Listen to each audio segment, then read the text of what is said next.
Words matter. The word that matters to me today is violence. It matters because it's something that affects everyone in the world to some degree. And for Black people in America, it affects us deeply in ways that we often fail to consider.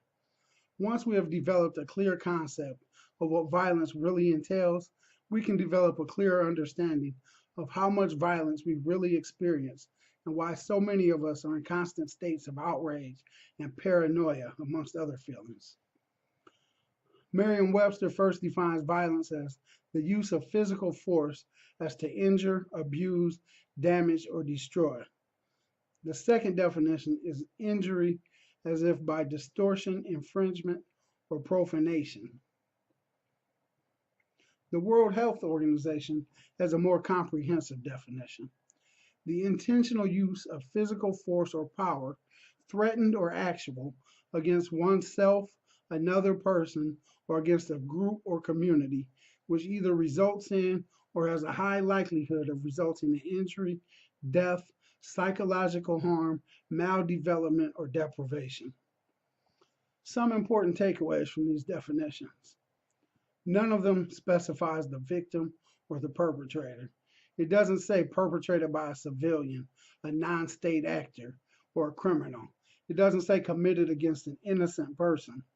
Neither definition creates a separate category of activity for reasons that society believes are justifications for use of violence. It doesn't preclude acts of self defense or defense of others from violence. Violence committed for the so called greater good is still violence. This is important because we as a society tend to make these justifications. We tend to otherize violence. We tend to think violence is done by criminals or the military. It's not done by regular upstanding citizens. Violence is not viewed as an accepted part of our daily lives and routines. We don't like to think that we benefit from or promote violence. If you ask someone what type of violent acts occur in their city on a daily basis, they'll largely name crimes: murder, robbery, kidnapping, assault. Some will even name property crimes like arson and vandalism. A few might even mention sports like boxing, MMA, football, so on and so forth. Hardly anyone will mention a traffic stop, an arrest, or imprisonment. No one will mention a fine by the courts or the act of calling the police on someone. Why not? Aren't they all ways in which we use physical force or the threat of physical force against someone? Have you ever watched someone get arrested? The way the arrestee is manhandled by the police, even in a relatively passive arrest, is violent. There's always the threat of physical force, including the ever present possibility of a shooting. They are bound by tight handcuffs that sometimes cut into the skin. They're placed into someone's car and taken somewhere that they have no choice but to go. In a more intense arrest situation, there are punches, kicks, knees and backs, chokeholds, baton strikes, tasers, pepper spray. Arrestees coming out looking like they've just lost a boxing match. This is violent.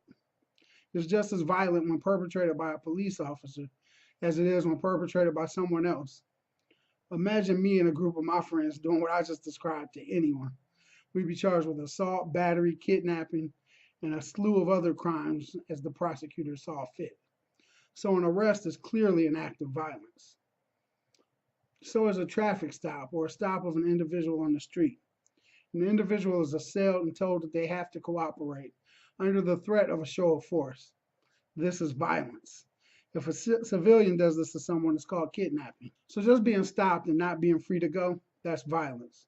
When we watch these videos and see people stressed out or in fear or arguing with the police, we're seeing the emotions of an individual in the midst of being on the receiving end of a violent act.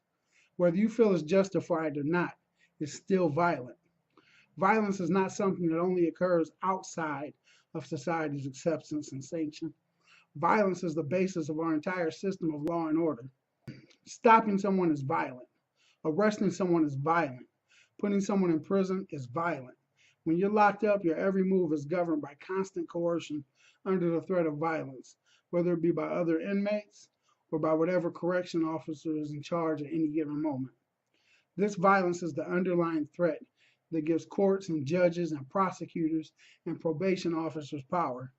The entire plea bargain system is predicated under the idea that if you make the prosecutor's job easier or promise not to spend the resources of the court, they'll promise shorter sentences, aka less exposure to violence. Extortion itself is an act of violence. Violence even occurs when there's no jail sentence imposed or no risk of one being imposed. When you're poor or your resources are limited, just a fine or a ticket may be an act of violence. Those who are financially well off will never understand the anguish and desperation of knowing that you have a choice between feeding yourself and your family or paying your fine. To inflict that on anyone is an act of violence in itself. And I say all this to tell you not how evil or corrupt or perverse our system is. I say this to give you food for thought.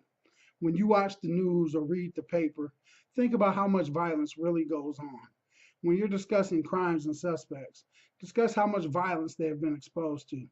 When you're trying to decide whether police were justified in an assault, ask what the victim did to deserve such violence and if you would deserve it in the same situation. When you pass a vehicle pulled over on the side of the road, realize that you're probably witnessing a violent act. Don't just look at violence as being something that occurs outside of the mainstream or the bounds of law. Look at it for what it is, the backbone of American law and order. Think about how many people are victimized by violence every single day. Not just criminal violence, but lawful state sanctioned violence, citizen promoted violence. Words matter. This week's word is violence.